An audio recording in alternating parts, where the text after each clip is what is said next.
Hoje. Ok, então, vamos lá, né? Senhor Deus, Pai de misericórdia, agradecemos ao Senhor a oportunidade de estarmos aqui para mais esse aprendizado. Suplicamos ao Senhor, meu Pai, que continue derramando as suas bênçãos em cada um desses lares envolvidos, cada uma das pessoas aqui que deixaram qualquer outro a fazer para se comprometer no seu aprendizado, um aprendizado maravilhoso ao qual o Senhor está nos dando oportunidade. Suplicamos ao Senhor que teu pão de amor, bondade e misericórdia nunca venha faltar em nossos lares. Que, em nome de Jesus, possamos aprender a perdoar, assim como o Senhor vem nos perdoando os nossos erros, os nossos tropeços. E lhe pedimos, meu Pai, que não nos deixeis cair em novas ou velhas tentações, ciladas que se apresentam aos nossos olhos. Pai amado, Pai querido, que a graça, a paz e a luz do Senhor seja com todos nós, que os teus emissários tenham liberdade de trabalhar, de realizar esse estudo, abençoando cada mente que está aqui, com o objetivo de aprender, de assimilar aqui este conteúdo, guardando na mente e no coração. Em nome de Jesus. Amém. Que assim seja. Que assim seja. Vamos lá, né? Olá, Paulo e Fernanda. Tudo bem aí?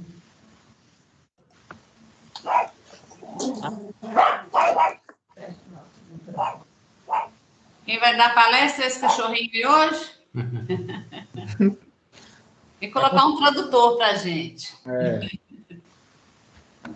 Então, vamos dar continuidade, né? A gente está no livro Obreiros da Vida Eterna, psicografia de Francisco Cândido Xavier, autor espiritual, né? O André Luiz. Nós estamos no capítulo 13, que é o desencarne de Dimas, né? O companheiro libertado. Nós vamos lendo e vamos continuando, né? Pouco a pouco, com a interferência de Jerônimo, a amiga acalmou-se, respirou em ritmo quase normal, abriu os olhos fundos e exclamou reconfortado: graças a Deus, louvado seja Deus. Um dos filhos, a contemplá-los de olhos súplices, seguiu-lhe as palavras ansioso, indagando num gesto de alívio: melhorou, papai? Sim, meu filho, agora respiro mais livremente. E o filho pergunta: sente os amigos espirituais ao seu lado? Tornou o rapaz cheio de fé. E o enfermo sorriu, algo triste, e retrucou: não, quero crer que o sofrimento físico cerrou a porta que me comunicava com a esfera invisível. Mesmo assim, sou muito confiante. Jesus não nos desampara. Aí, parando aí, fazer um comentário e ver se algum de vocês se recorda de alguma coisa para poder acrescentar, né?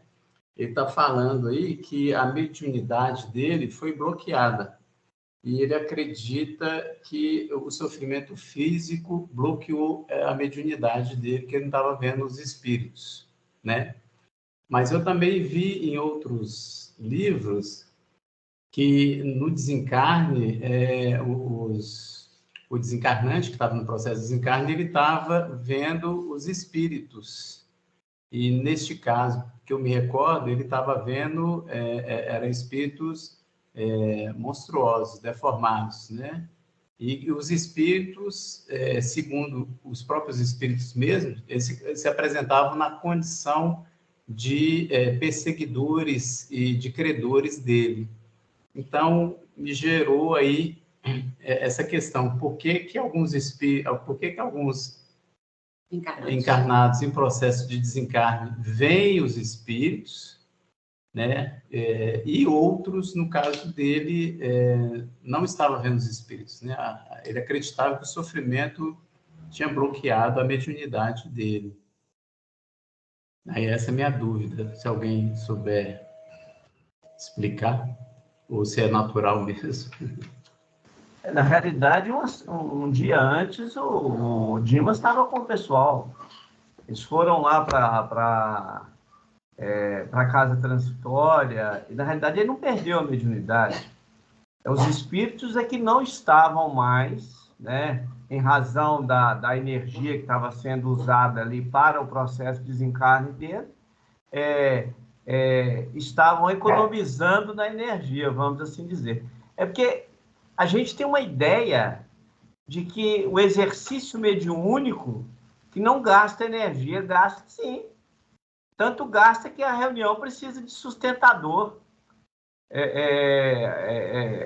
Você está numa reunião mediúnica, a maioria das pessoas não pensam isso. Você está gastando energia animal. Se o espírito... Escuta só, tudo é energia. Tudo é energia. Nosso corpo é energia. Os nossos corpos são energia. O espírito é energia. Agora, cada um tipo de energia diferenciada. Então, quando há uma manifestação, então você tem um consumo para que se dê a manifestação. Então, toda comunicação, a vidência, você está usando a vidência, você está gastando,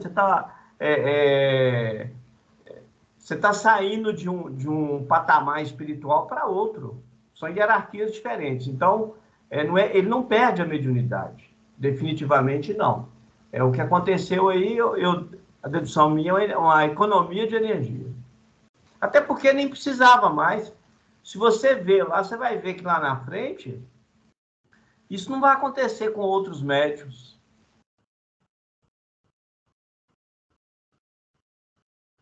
Eu estava desligado aqui, obrigado, Vicente. Ô, gente, só fazer um comentário, porque eu achei esse desencarne do Dimas tão doloroso, sabe, assim, com tanta angústia da parte dele de deixar a família desprotegida, né?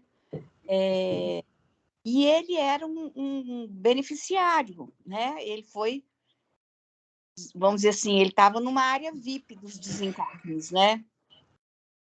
Eu imagino os outros, então, como é que não deve ser, porque é um negócio tão difícil, né? E ainda nem foi desencarnado, não foi desligado de uma vez, ainda deixou um fio de um dia para o outro. Não sei, eu fiquei tão impressionada com esse desencarne. Queria que vocês me falassem alguma coisa, porque achei difícil demais. E eu estou tendo outras dúvidas aqui também, sabe? Eu estou vendo também um cachorrinho nosso lá, que está no processo de desencarne também, o Pretinho. E o Pretinho está num processo assim, muito doloroso há bastante tempo. Né? E Ezequiel pediu que não fizesse eutanásia dele, que ele tem que mudar de patamar. Então, eu fico pensando assim, por que um animal... Eu sei da dor e evolução, eu sei, mas um animal tão dócil, que nunca fez nada para ninguém, por que ele tem que sofrer tanto? Aí, Vicente vai falar comigo, animal não sofre, né? Mas a gente olha para ele está com um ar depressivo. Então, eu queria muito ouvir você, porque eu estou muito incomodada com isso. Muito mesmo.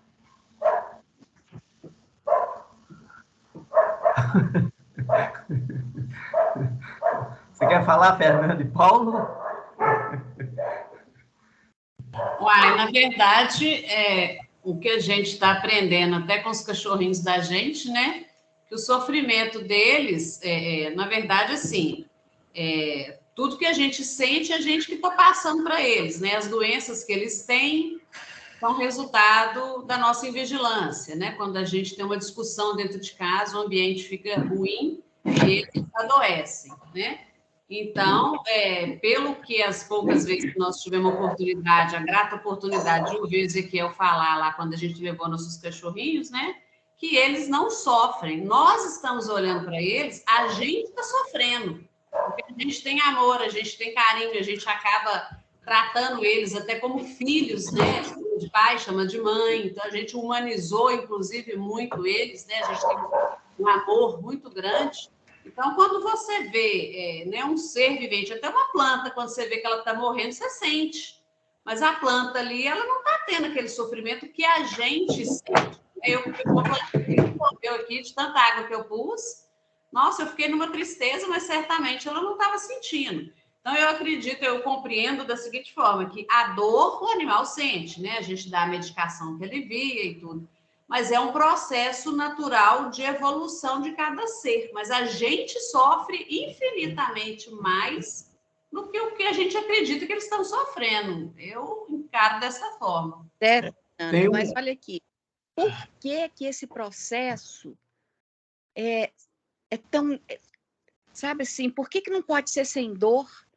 Isso que eu esqueci de falar. Na verdade, é porque é para a gente aprender com eles. É porque a gente que está aprendendo. A gente e os animais. Por que a gente só evolui através da dor e do sofrimento?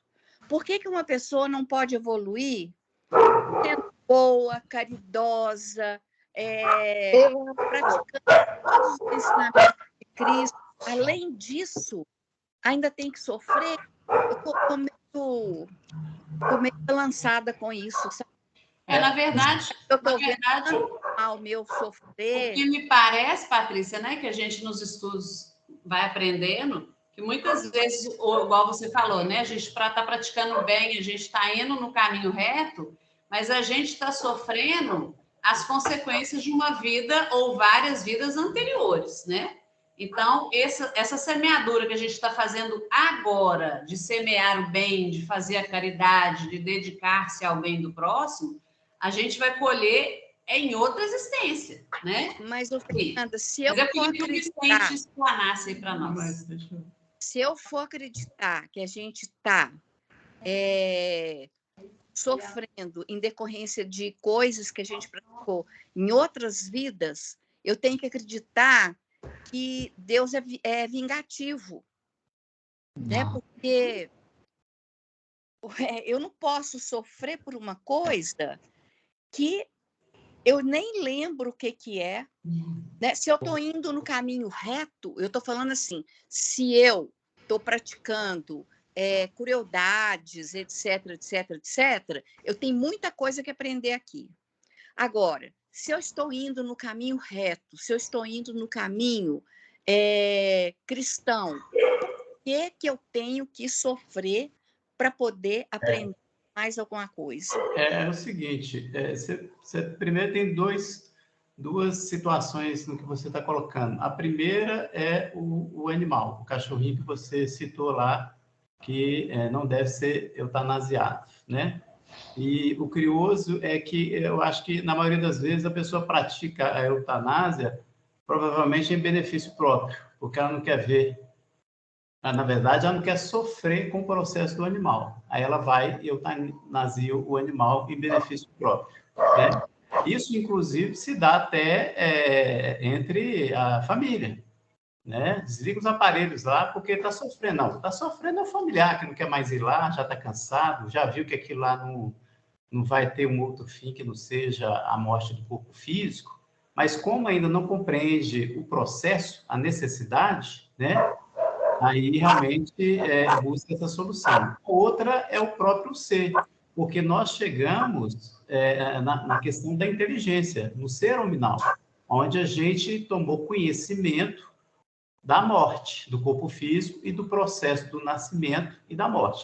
A gente agora vai entrar num processo de compreender, né, as emoções, né? Porque se nós não experienciarmos as emoções, seja elas de sofrimento, que a gente categoriza a dor como sofrimento, né? Porque ainda é a nossa condição, né? Mas a dor, qualquer dor que a gente passar lá na frente, a gente vai verificar que trouxe um grande aprendizado. Houve o sofrimento, mas o aprendizado ele existiu, né? Então aí tem a nossa questão. Se a gente não tiver condição de vivenciar as emoções, trabalhar as emoções, a nossa vida não tem sentido nenhum. Porque se a gente for realmente viver só do amor, da prática do bem, que é coisa que a gente ainda não consegue mensurar na profundidade que realmente nós ainda estamos muito rasteiro nessa nossa concepção. Qualquer coisa que a gente falar aqui em relação a amor é ainda muito frágil, né? Eu acho que nós estamos, assim, eu particularmente, eu vejo que eu estou num momento muito mais de vivenciar tudo que me for aprendizado de forma resignada e observar o que aquilo ali vai me trazer do que propriamente, realmente, eu questionar, sabe? Eu estou me sentindo, assim, tão pequeno para questionar, assim, falando questão pessoal minha, tão pequeno para questionar, entendeu? Que eu estou preferindo viver toda a experiência que me for apresentada. Obviamente, eu não vou ficar com paisagem, né? Diante da... Eu não estou falando de mim. Assim, eu estou falando de mim. Tipo assim, eu estou pensando numa... Gente, vamos buscar o Evangelho. Olha bem, nós precisamos de entender o seguinte. O que Jesus diz?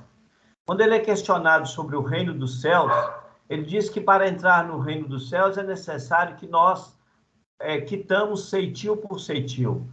Nós nunca podemos esquecer em momento nenhum que nós somos reencarnacionistas.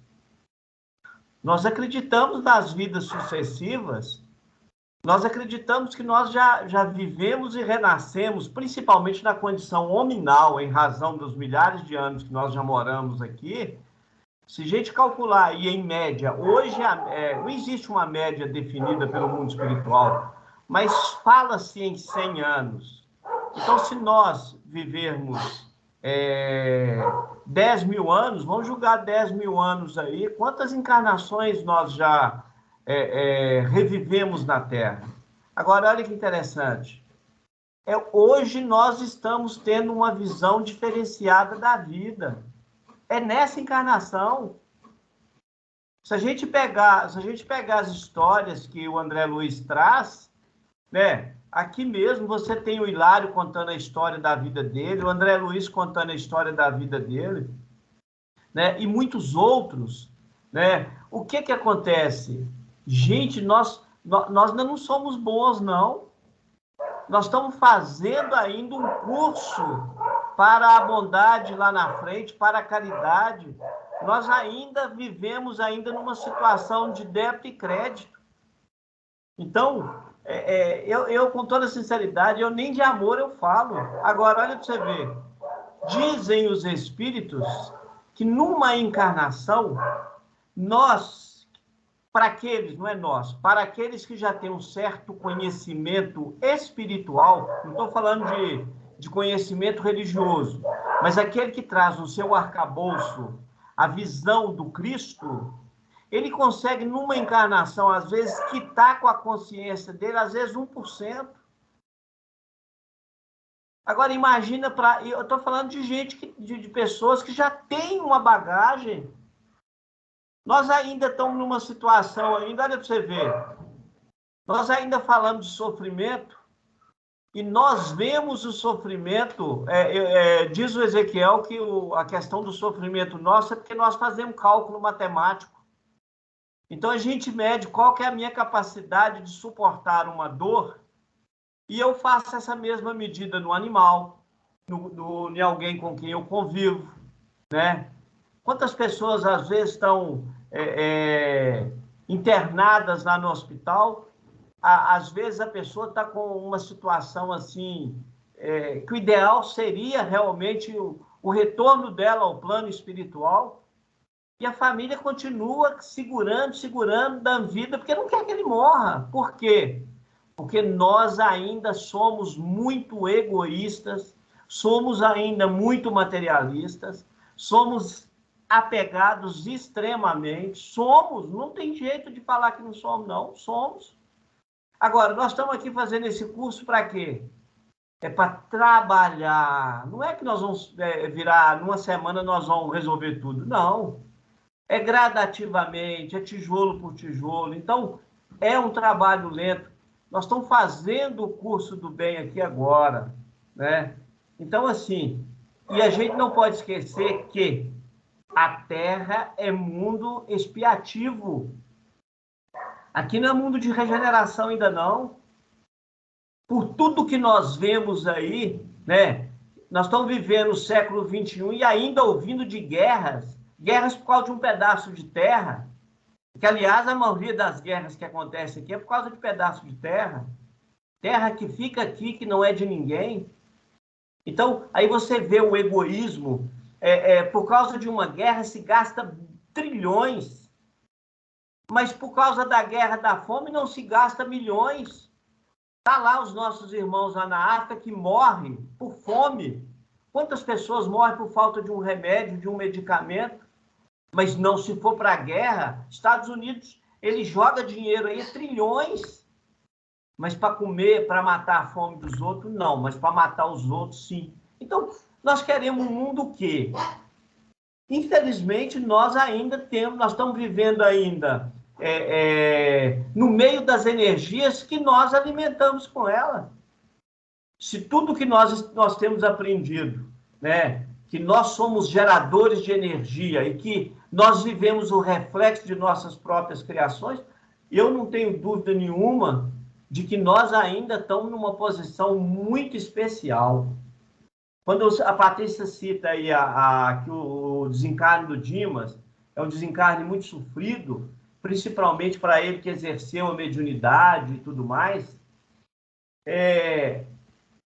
eu diria, Patrícia, o fato de ser médium é que nós somos mais devedores. A mediunidade, ela não é, as pessoas falam assim, isso aí é um dom.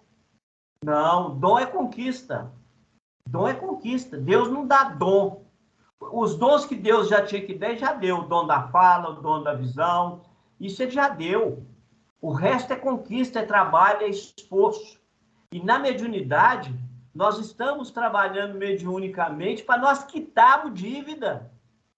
É dívida que nós constituímos em nosso passado, como religioso, como político, como administrador, como escravizador. Então é o seguinte, nós estamos numa situação, olha, com toda sinceridade, nós estamos numa situação muito boa. Isso é visão de Vicente. Estela queria ler, que ela falou... Não, então tá. A Isabel tinha levantado a mão, você quer falar, Isabel? Não, desisti. Mauro levantou a mão, então. Vamos lá, Mauro. Mauro, depois a Célia. Abre seu microfone, Mauro. Se não abrir o microfone, não funciona, não, né? Ainda não vai pelo pensamento, ainda não, né? Ainda não. Então tá, jóia. Deixa eu te falar, ô Vicente, até concordo ali com você na questão da pessoa não consumir muita, não poder consumir muita energia, né, nesse desencarne, propriamente dito. Mas a minha dúvida é o seguinte, muitos que não são médium ostensivo, exatamente no momento da morte, é que eles vêm a comunicar com os familiares, né? Ah, mas eu estou vendo o vulto. Ah, não, mas agora eu estou vendo... Não, teve que, sei lá, meu pai, minha mãe, minha avó, minha tia, Dona Fulana, que era muito amiga nossa lá, teve aqui, né, no quarto, e agora que eu lembrei que ela já morreu. Então quer dizer, como que isso ocorre numa pessoa que ela não era médium ostensiva? Claro que ela vai estar gastando muita energia para poder ver do outro plano, ou nesse caso é o contrário. Você já viu alguma coisa sobre isso?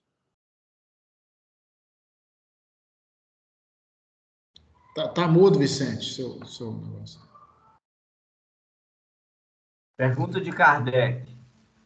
Nós somos todos médiuns? todos aqueles que, de uma maneira ou de outra, sentem a presença dos espíritos são médiuns. Então, somos Sim. todos médiuns, porque todos nós sonhamos. Então, quando nós dormimos, de uma maneira ou de outra, nós encontramos com os espíritos, desencarnados e encarnados. Então, somos médiuns. Agora, o que acontece? Quando a pessoa está num processo de desencarne, o desencarne, às vezes a gente acha que a espiritualidade vem e faz todo o desligamento. Não. Aqui na frente ele vai falar sobre os pontos de desligamento, isso que a espiritualidade vai fazer. Existem algumas centenas de desligamentos que são feitos, que são biogenéticos, que é a própria lei agindo. Entendeu? Então, o que acontece? Quando inicia-se um desencarne de alguém, ele pode demorar, às vezes, alguns dias. E o que pode acontecer? À medida em que os laços vão se rompendo, principalmente dependendo de onde iniciou, o espírito começa a ficar mais sensível. Então, ele passa a viver tanto o plano físico como o plano espiritual. Então, pelo fato dele estar vivendo aí simultaneamente os dois espaços, é comum as pessoas, os entes queridos, às vezes alguns amigos, principalmente que são gratos àquele ser que está desencarnando, é comum eles virem. O caso do Dimas, aí vocês não viram que vieram um monte de espíritos agradecer, que eles queriam até fazer uma prece, uma espécie de culto lá, e o Jerônimo não permitiu, não pode não. Ele está numa situação que ele não pode fazer isso, porque isso vai mexer na emoção dele. Mas no caso aí de muitas pessoas que citam, eu estou vendo fulano, ele já morreu e tudo mais, isso é porque você está vivendo simultaneamente duas situações. E isso só acontece, Mauro, praticamente isso acontece na hora da morte. Sim. Porque nós não podemos viver simultaneamente duas vidas, como diz a espiritualidade. Porque senão nós teríamos que fazer, inclusive, por exemplo, eu vou para o mundo espiritual. Por que eu nunca volto lembrando 100% das coisas? Eu volto lembrando 10%. Por quê? Porque se eu for ver o que é o mundo espiritual, as outras cidades, as outras colônias, eu não vou querer ficar aqui, não. Mas como eu tenho responsabilidade e comprometimento com a lei divina aqui, então eles não permitem que eu viva simultaneamente essas duas experiências. É raro um médium, no âmbito espiritual, ele conseguir, quando ele consegue lembrar 20%, 30% de tudo de parte do que aconteceu lá, ele é um cara excelente para fazer isso. Porque não consegue, não. É muito raro. Então a gente tem flashes de alguns detalhes. Tanto é que a gente faz um monte de confusão, a gente tenta decifrar o que aconteceu e tal, mas nós estamos só na hipótese. Por quê? Por causa dessa situação. Então, a gente pode concluir que, na realidade, a gente tem uma ideia errada do quesito morte. Ela não é uma coisa que fala, fulano morreu hoje. Na realidade, ele começou, às vezes, no princípio da semana, né?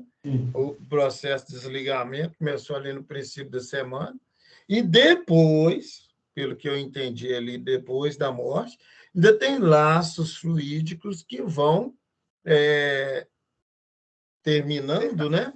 De forma, vamos falar, física, né? De forma já... Vamos falar automática aqui por pobreza de linguagem, né? De forma automática ali, que já é uma forma do próprio corpo, né?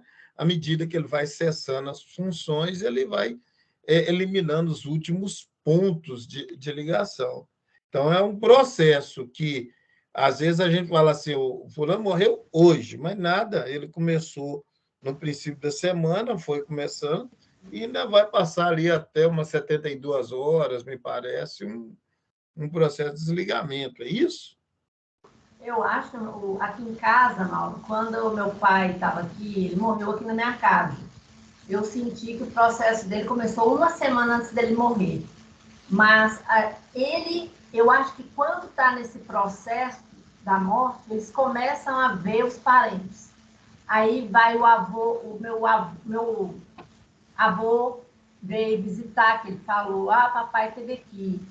A minha avó, eu fiz um culto na casa, lá em Santa Luzia, onde ele estava, minha avó foi, eu fui a médium que permitiu que ela conversasse lá, e ela falou que estaria com ele até no final. Então, ela já estava acompanhando ele.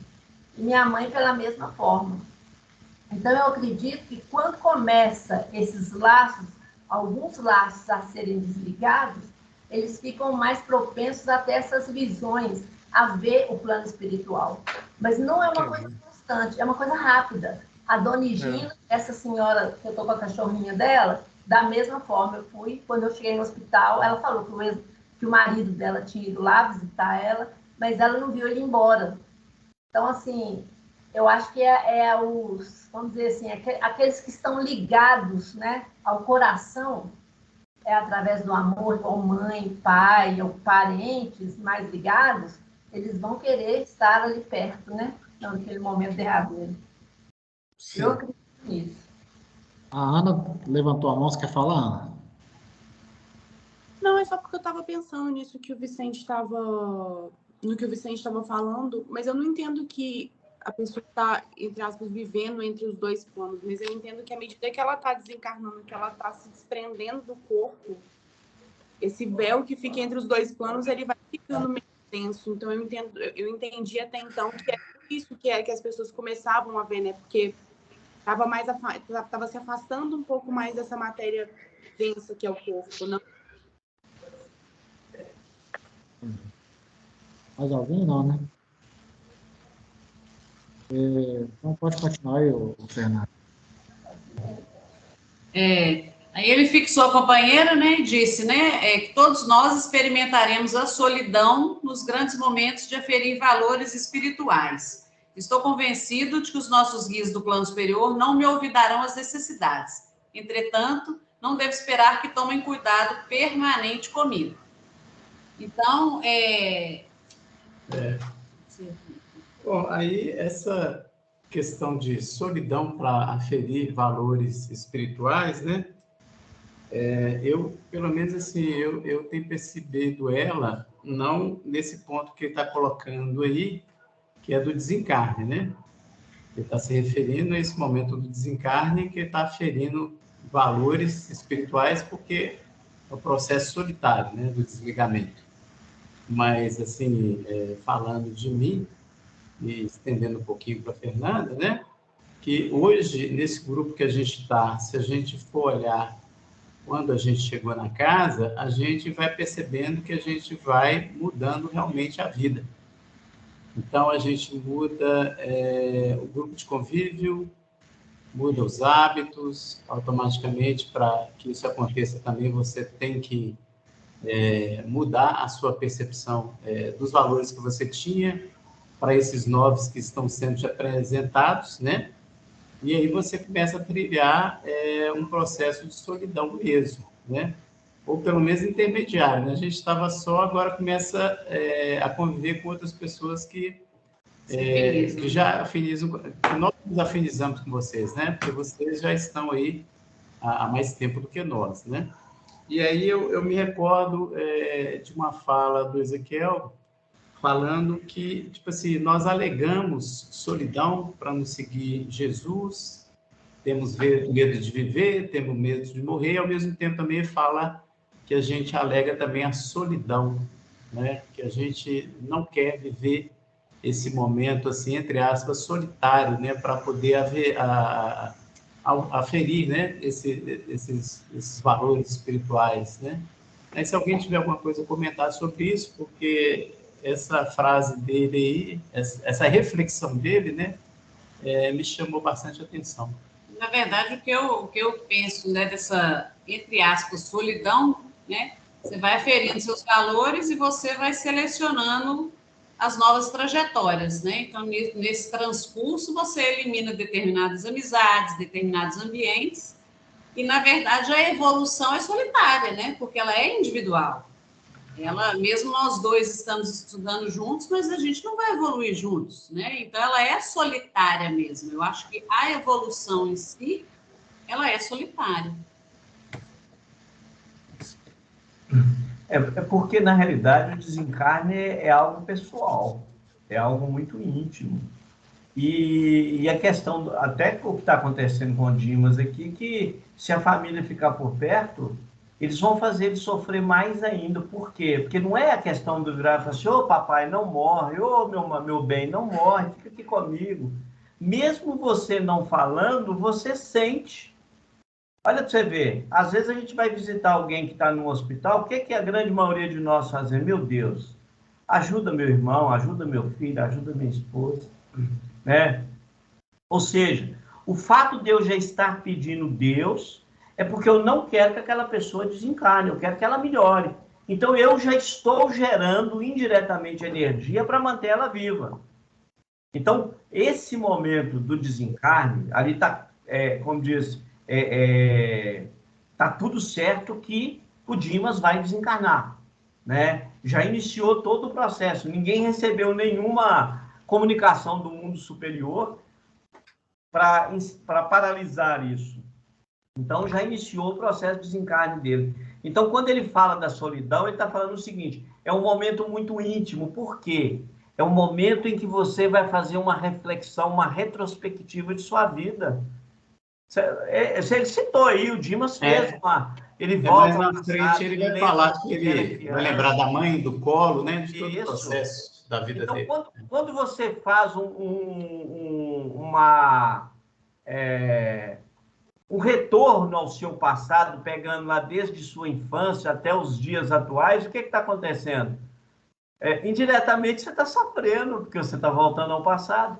Então, isso é muito íntimo, isso é muito pessoal. E ele fala aí que nem os mentores vão interferir nisso, porque isso é um momento de cada um, né? De valorizar a vida, de valorizar aqueles com quem nós convivemos, né?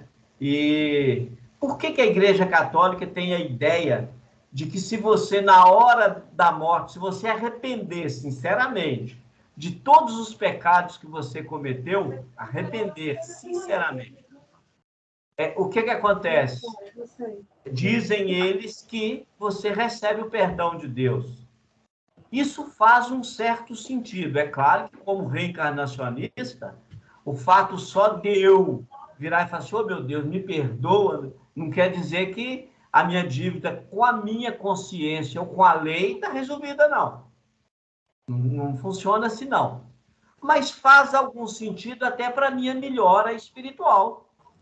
Porque eu agindo dessa maneira, eu posso entender, eu posso tirar aquele peso da minha consciência para iniciar ou reiniciar uma vida nova. Isso que você está falando, Vicente, até no nosso lar, né? André Luiz ficou tanto tempo lá, enquanto ele não começou a raciocinar que deveria ter um ser superior, que tivesse toda a criação, e começou a prece dele sentida e de coração, que ele se conectou, porque eles já estavam lá para auxiliá-lo há muito tempo. Né? Sentimento, é isso mesmo. É porque Deus nos conhece em nossa intimidade, não é pelas palavras, não.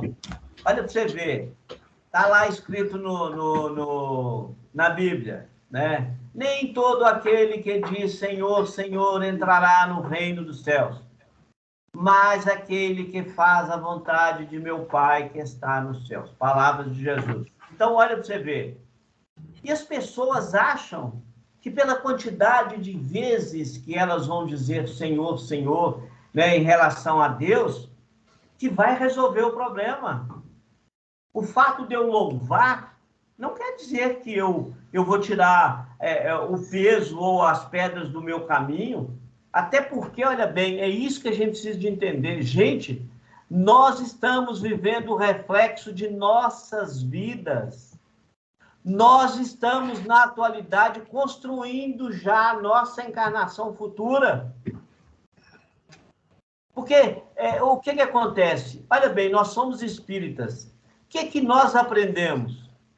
Que existem departamentos no mundo espiritual que têm uma função de resolver as questões das reencarnações futuras. esses projetos reencarnatórios, eles são baseados naquilo que nós trazemos do nosso perispírito. O perispírito é a televisão de nossas vidas. Tudo que nós vivenciamos, nós somos um vídeo que o mundo espiritual vê. Então, não tenha dúvida, olha para você ver. Os espíritos chegam perto das pessoas, eles adentram a mente e lê as vidas deles ali. Então, a gente precisa de entender o seguinte, nós, na realidade, nós estamos vivendo nessa terra aqui, simplesmente para despertar valores.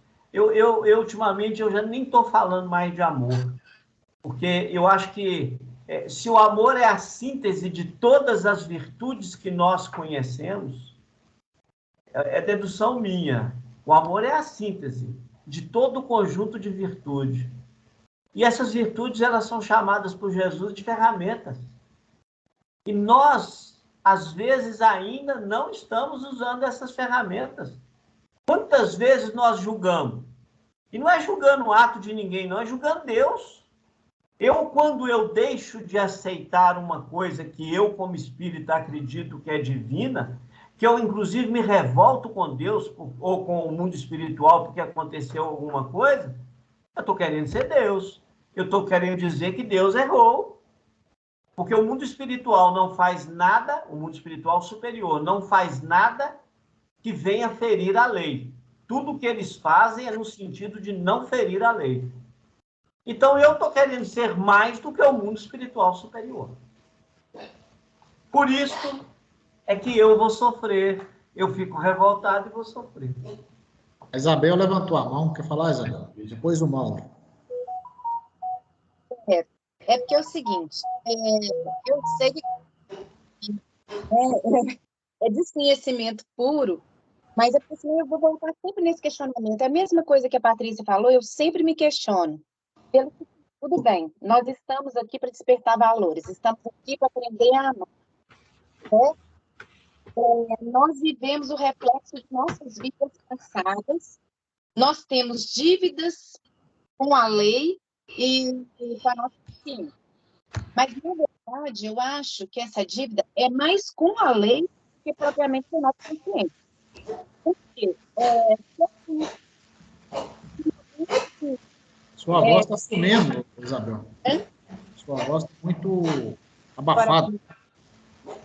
Melhorou? Vai lá. No momento está melhor? No momento que eu... Está estando ou não? Não pode falar, é porque tá abafado. Tipo assim, ela vai, começa a falar alto, depois abaixa. Entendi. Agora está melhor ou não? Melhorou. Que no momento que eu começo, por exemplo, eu consigo compreender o valor do perdão. Aí eu perdoo o outro, perdoando o outro eu consigo me perdoar, e aí eu trabalho, e o trabalho faz com que eu veja as coisas de uma outra maneira. Né? Então, o trabalho no amor não é por assim, eu estou aqui porque eu quero quitar minha dívida. É você entender que os valores são outros. Né? Então, que a gente começa a compreender, né? E nesse que a gente está começando a aprender agora, eu entendo isso. Então, a gente está começando, engatinhando, né? Trazendo pessoas do bem, eu também entendo isso. Só que quando a gente está lá, você está nessa caminhada, aí você vai e consegue entender o valor de fazer o bem, o valor de você perdoar o outro, e aí você continua buscando dívidas do passado, de um passado. Seria como se, para mim, é a mesma coisa de que a pessoa cometeu um crime e ela vai para a cadeia. Né? Então, ela tem duas maneiras dela, como é que fala? Tipo, dela melhorar.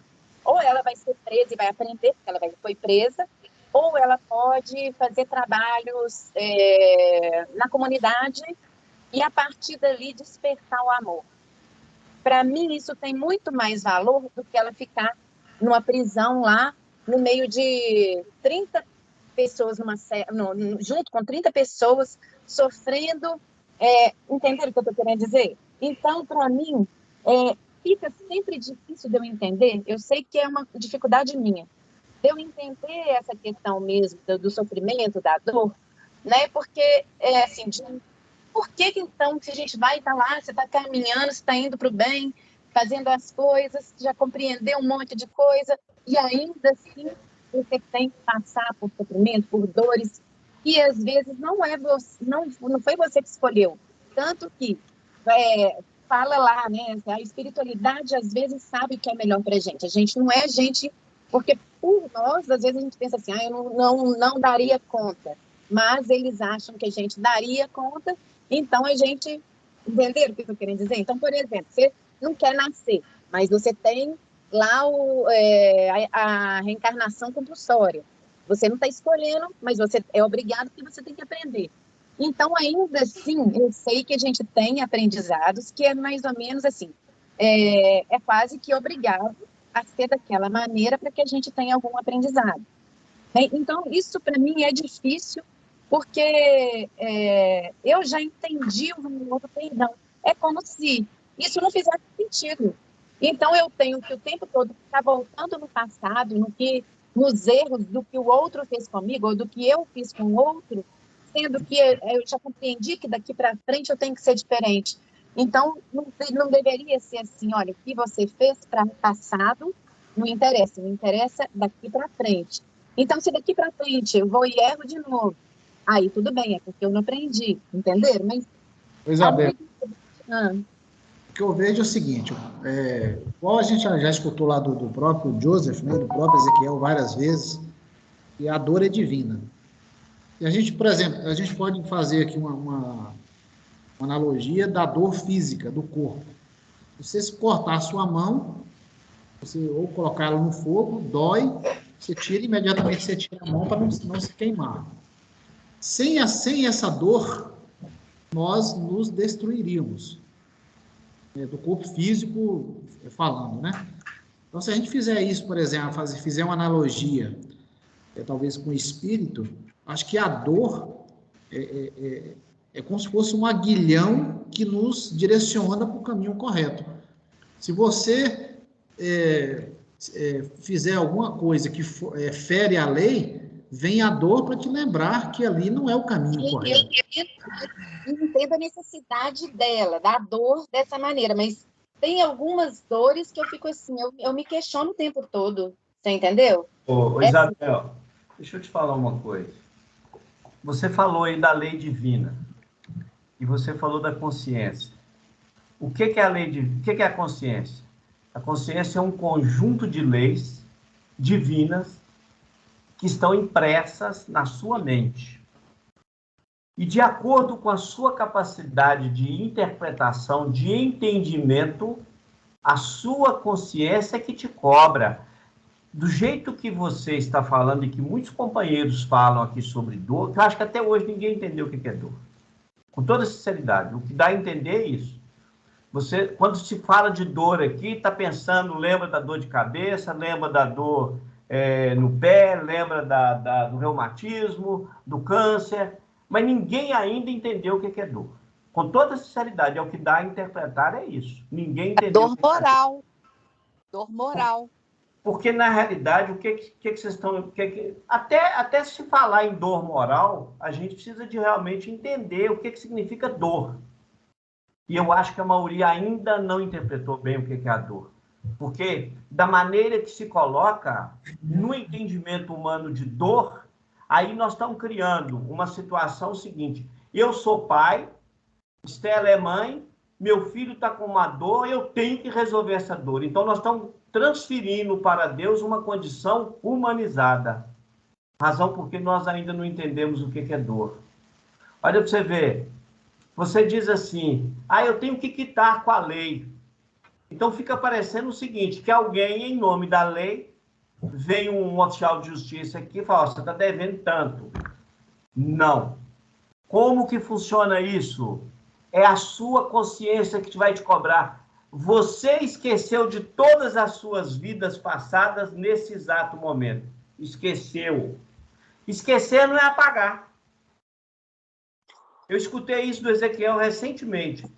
Esquecer temporariamente os nossos feitos, os nossos crimes do passado, não é apagar. Agora, quando se fala de pagar, olha que interessante. Mesmo os espíritos que a gente chama de obsessores e que estão no dia a dia nos cobrando alguma coisa, eles cobram por ignorância. Porque quando eu leso a lei, na realidade é o seguinte: alguém estava aqui na Terra, esse camarada era muito rico, eu vou e roubo dele, roubei dinheiro dele, tá certo? Bom, primeiro, quando ele chegou na Terra, tudo que está aqui é daqui. A prova é que nem o nosso corpo não é nosso. Eu dou um tiro em alguém e mato esse alguém. O que acontece? Eu tirei a vida dele, daquela pessoa, mas eu não matei ele. Eu matei o corpo dele. Agora, na minha consciência, aquele crime está anotado para mim, porque eu anotei esse crime. E eu vou ter que me cobrar isso depois. Então, eu não tenho que vir tomar um tiro, não. Eu tenho que vir trabalhar pela vida. Eu vou ser médico, ou eu vou ser um cientista que vai descobrir novas meios de tratar as pessoas. Uhum. Mas é isso que eu estou falando, nesse sentido, pagando dessa maneira, pagando entre aspas, eu entendo totalmente. Igual se eu falasse o seguinte: olha, eu errei muito, eu sou obrigada nessa vida, tipo, na minha consciência, né, a servir minha vida inteira, porque por mais que eu sirva, eu ainda seria uma devedora. Eu penso assim, mas já teve uma mudança, entendeu? Isabel, o que é o bem para você? O que é o bem? O bem para mim? Isso. É você fazer ao outro aquilo que você gostaria que fizesse com você, né? Eu acho que a questão é essa. E você fazer o que você puder para que o outro também... o que você puder fazer para o outro também ter momentos felizes, né? Então, eu acho que isso, para mim, é fazer o bem. É você buscar não fazer nada que prejudique o outro. Para mim, seria isso. Mas realmente a gente ainda está engatinhando isso em fazer o bem. Eu entendo isso. Agora, porque tem tantos graus assim, de... quando você vai aprendendo mais, dá a impressão que as dores aumentam. Entendeu? Por quê? Mas é lógico. Mas Isabel, escuta só. Quanto mais eu sei, tudo bem, eu entendo, maior aumenta a minha responsabilidade. Sim. Agora, como eu ainda estou humanizado, como eu ainda estou na matéria, como eu ainda sou apegado, como eu ainda sou materialista, o que acontece? Eu estou conhecendo mais, olha para você ver. Eu escutei o Ezequiel falar com alguém um dia, lá na reunião. A pessoa foi lá reclamar com ele que ele estava com um problema físico e talvez teria que fazer uma cirurgia. O Ezequiel virou para ele e falou assim: se você parar de comer carne, você vai resolver o seu problema. Eu vou te ajudar, mas você tem que parar de comer carne. Sabe o que a pessoa respondeu? Então não vou resolver meu problema porque eu não consigo parar de comer carne. Então, olha para você ver, você quer coisa mais simples, mais boba do que você parar de comer carne? Então, assim, olha que interessante. Eu tô te oferecendo um recurso para você poder, inclusive, viver mais na Terra, para você comer, né, para você viver melhor. Não tem jeito porque eu não deixo de comer carne. Ou seja, amanhã eu vou desencarnar e vou continuar necessitando comer carne, não tenha dúvida disso. Não abre mão dos vícios. É por isso que nós não temos capacidade, Isabel, assim, de analisar fato isolado. A gente fala num conjunto, mas isolado não tem como a gente falar. Então, por exemplo, a questão da família, olha que interessante. Tem um livro que chama assim, Nossos Filhos São Espíritos. E eu acho que toda mãe deveria ler esse livro. Nossos Filhos São Espíritos. Por quê? ele coloca ali de uma maneira de que nós, os pais, entendemos que os nossos filhos são nossos, que eles não são espíritos, eles são nossos. É produto nosso, nós é que construímos, nós é que fizemos. Então, se é meu, ninguém pode me tirar. E isso realmente é complexo. Esse livro é muito bom. Nossos filhos são espíritos. Então, assim, o que nos faz sofrer é a falta de aceitação da dor. Porque o que é a falta de aceitação da dor? É aceitar o que é natural. Olha que interessante. Quantas vezes nós somos enganados através das religiões? As pessoas vão aí para grupos religiosos aí, não vou citar nome, mas com promessa de cura de todo tipo. Aí você vai lá no Evangelho, o que o Evangelho cita? O que os discípulos de Jesus citam? As curas que Jesus foi agente delas foram poucos. Foram poucas, não foram tantas assim, não. Pelo tempo do messianato dele, foi pouco. Porque ele iniciou mesmo esse processo, foi a partir dos 30 anos. Porque antes ele estava... Tem um monte de histórias aí, que inclusive muitos ainda têm dúvida de onde que Jesus estava nesse período. Mas o messianato dele foi nesse período.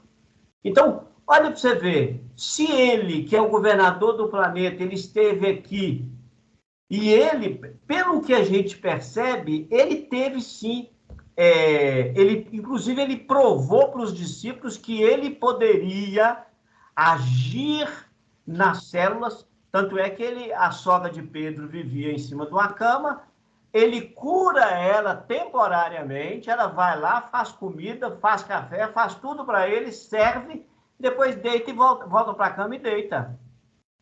Ou seja, ele estava mostrando para eles o seguinte, não adianta eu curar o corpo. Quantas vezes nós vemos escrito lá, o que adianta eu tirar um demônio se vai vir 7? Então, a questão nossa é o seguinte, se nós não verdadeiramente não estudarmos, não é ler, não. Ler você vai ficar sabendo da história, né? Então, assim, se a gente verdadeiramente não estudar, realmente nós teremos muita dificuldade para entender a vida na sua complexidade, porque não é fácil. Ela tem suas complexidades, sim. Pessoal, só para direcionar aqui, a Célia já tinha levantado a mão, depois a Paula e a Fernanda, aí para a gente encerrar também. Vai lá, Célia, se quiser falar aí.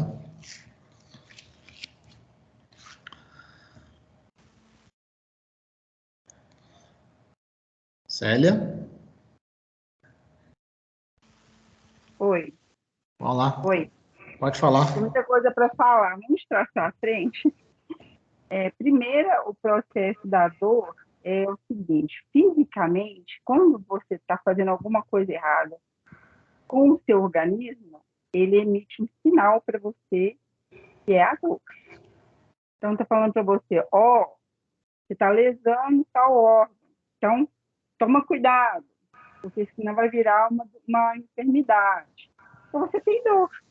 Então, a pessoa que tem dor de cabeça, então, tem várias coisas, não dá para entrar num detalhe aqui na parte médica, né? E a dor espiritual, que a gente chama de dor moral, também é a mesma coisa. Ela está sinalizando para a gente que a gente está errado, que a gente está fazendo alguma coisa que não está certa. Eu lembro muito bem de uma aula da Adelson na segunda-feira, ele mostrando que a nossa vida, ela não é contínua, uma linha contínua, em equilíbrio, ela sobe e desce, sobe e desce. Você tem momentos bons, momentos difíceis, aí você começa a sentir dor. Opa, peraí, estou fazendo alguma coisa errada, volta para trás. Então, a dor, ela é um sinalizador. Qualquer tipo de dor, ela é um sinalizador. Ela faz com que você mude conduta, né? Comportamento, hábito errado. Então, você está fazendo bons pontos. A pessoa que é muito rancorosa, muito teimosa, muito crítica, muito teimosa, por exemplo.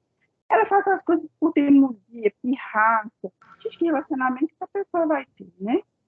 Que tipo de relação que ela vai ter? Quem que ela vai sintonizar? quais são as relações que vão ocorrer em volta dessa vida para chamar a atenção dessa pessoa, porque o outro é nosso espelho. Então, a questão da dor é mais complicada ainda de se conversar. A questão da eutanásia, eu estou naquele limiar lá, de aceitar ou não. Porque, assim, quando eu trabalho em UTI, a gente percebe que um fio de vida que aquela pessoa tem, às vezes é crucial para aquele espírito que está ali, para ele dar aquele feeling dele, aquela coisinha que está faltando para ele religar, né? Ou então alguém da casa, porque nem sempre quem está no desse carro está sofrendo, às vezes está ali numa missão. Tem vários livros mostrando isso. Ele é um missionário, que está fazendo uma missão com relação ao grupo ao entorno. Vamos colocar isso no animal, né? O animal, muitas vezes, ele está resgatando um familiar também, né? A própria... a gente vê aquela história lá da Formosa, né? Foi o capítulo passado, né? Como que ela sofria e ela aguentava firme porque o propósito ali era um reajuste do tutor. E ela conseguiu reajustar o tutor, né? Rever o tutor. E ela aguentou bem o sofrimento físico. Então, o animal sente dor, sim, né? Sente dor física, né? Aí, eu acho que a gente podia fazer um estudo à parte sobre dor, porque é muito importante entender isso. Acho que o Vicente pegou num ponto crucial, né? Porque todo o mal da humanidade é não entender por que eu sofro. Por que eu passo por dor? O médico ele consegue falar para você assim, você está com dor no estômago porque você está abusando do café, abusando do álcool, entendeu? Aí a questão da dor de hábitos errôneos já é mais complicado de se falar, né? Eu ainda tenho muita dificuldade de entender essa questão da eutanásia com relação ao animal, que ele não precisa de sofrer demais por desencarnar. Mas a gente é uma coisa para a gente conversar mais para frente de novo. Sério, isso aí são questões, igual o Vicente falou, né? Talvez é a gente querendo ser Deus, né? Questionar as coisas de Deus. Acho que é isso. Nós já passamos do horário, só para finalizar aqui, aí na próxima semana a gente continua. Vocês querem finalizar aí, Paula? E aí já a gente voltar na semana que vem? Não, eu ia só dizer que, tipo assim, o mecanismo, ele é tão perfeito e tão grandioso que, às vezes, um pequeno detalhe ilustra muita coisa, né? Por exemplo, eu fui num centro espírita que não é o Maria Francisca Rocha, é o Francisco de Assis. Até o Adelson e a Cássia já participaram um tempo atrás lá, e quem dirige lá a casa, um dos dirigentes é o Abel, que é o irmão do Adelson, né? Um amigo meu me levou lá porque eu desencadeei um zumbido no meu ouvido e nada dava resultado, resposta para isso, né? E ele falou, vou te levar no centro espírita. Eu falei, vamos lá. Mas eu estou com zumbido até hoje. Mas o que é interessante é o seguinte, hoje o zumbido eu percebo que ele foi um mecanismo para que eu chegasse lá. E hoje eu convivo com o zumbido assim, com muita tranquilidade, porque o benefício que ele me trouxe foi incalculável. Né? Então, assim, uma coisa assim tão singela, né? Que te traz desdobramentos tão grandiosos, né? Inimagináveis. Como essa oportunidade de estar aqui conversando com vocês foi despertada através de um zumbido, né? Então, assim, realmente a gente nos submeteu à nossa insignificância mesmo. Eu acredito, Paulo, inclusive, que nós estamos aqui reunidos por causa da dor. Se fosse pela dor, nós não estaríamos reunidos. O importante também, né, Vicente, é que aproveitou a oportunidade, né? Que às vezes vai até a casa, chega e vaza, e vai embora e não aproveita a oportunidade. Diz o Ezequiel que de cada 200 médios comprometidos que vão à casa, um fica. Eu acho que o maior problema, a pessoa chega e quer a cura, né? E ela não entende que a cura, ela é íntima e lenta, né? É através do estudo e do conhecimento a longo prazo que você vai ter essa cura, né? Cura é mudança de hábitos. E também é o seguinte, eu descobri que eu estou lá para curar minha alma, não é meu corpo, não. O corpo, na verdade, está sofrendo reflexo dos meus excessos. Perfeitamente. Isso conforta muito e abre um outro universo. Né? Isso. Mas é isso. Mas aí vocês vão continuar com a gente ainda, não fiquem tristes. Não, nós estamos muito felizes. Meia página por semana, nós vamos ficar aqui até... Como diz o Vicente, não tenha pressa. Não tenha pressa. Vocês vão ter que nos aguentar muito. O importante é aprender, né? Com certeza. Então, vamos encerrar nosso estudo de hoje. Vou pedir ao nosso querido Vicente fazer a oração para nós. Pode ser, Vicente? Pode, perfeitamente.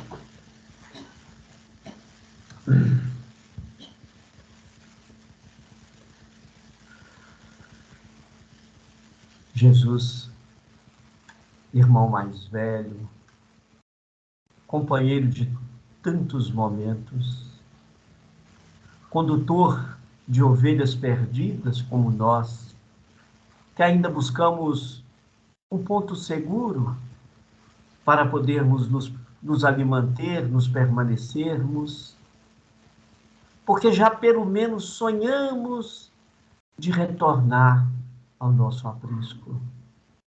Mas ainda sabemos que a necessidade vai nos fazer subir muitas e muitas montanhas para podermos, em cada grau, em cada degrau, em cada ponto, entendermos melhor a vida, entendermos melhor a nós próprios. Quantas dificuldades, Jesus, ainda temos de vermos a nós mesmos? Quantos medos carregamos de nos ver no espelho da própria vida?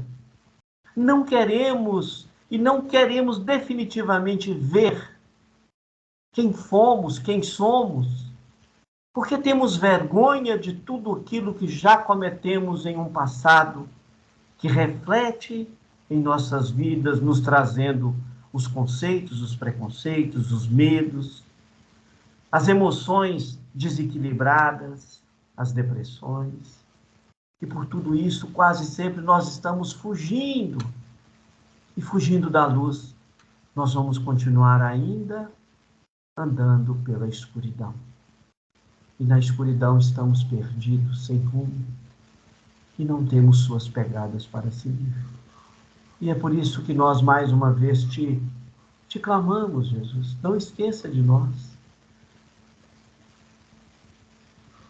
Queremos ter a certeza que a tua presença continuará, mesmo dentro de nossas dificuldades, de nossa ignorância, da nossa forma de ver. Mas não desista de nós. Esteja conosco sempre. E queremos aqui agradecer mais uma vez por tudo que temos recebido, pelos amigos, pela família, pela esposa, pelos filhos, pelos animais, enfim, por toda a natureza que trabalha incessantemente para que nós estejamos vivos. Agradecer por cada célula do nosso corpo que trabalha diurnamente para que estejamos aqui conquistando o melhor. E assim, Jesus, em teu nome nós iniciamos e em teu nome nós vamos pedir licença para mais uma vez encerrar aqui os estudos da noite. Que Deus abençoe a todos nós. Obrigado, pessoal. Oi. Na próxima quarta eu não vou subir porque eu vou falar lá embaixo.